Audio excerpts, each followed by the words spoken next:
po, gising na sila. Mag-overtime sila para Monday ihatid. Yung akin rin. Monday po na siya.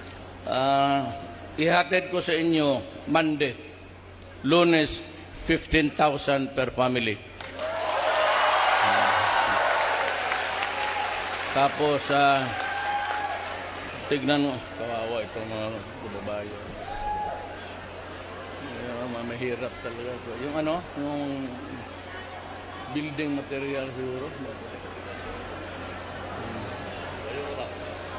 Na magamit yung yero.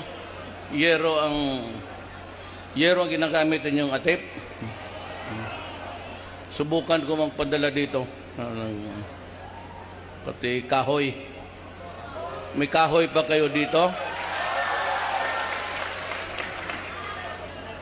Pwede pa tayong magputol ng kahoy dyan sa bukid?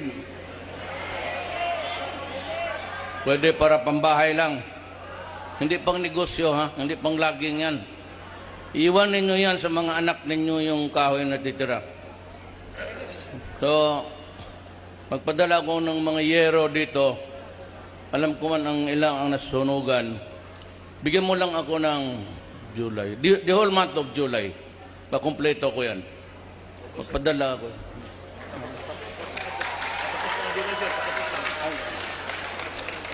Patapos na pala ang July. Hindi ko nga alam anong pitsa itong yawa na ito. Nakompleto ko yan first week of August. Nandiyan na lahat yan. Ako mismo ang magsama sa bukid magputol ng kahoy. Ihatid ko sa cash assistance. Ang binibigay natin ngayon, 5,000 para sa mga partially damaged na bahay at 10,000 para sa completely damaged na bahay.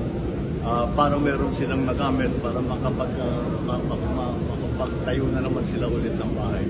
And so that is ongoing now.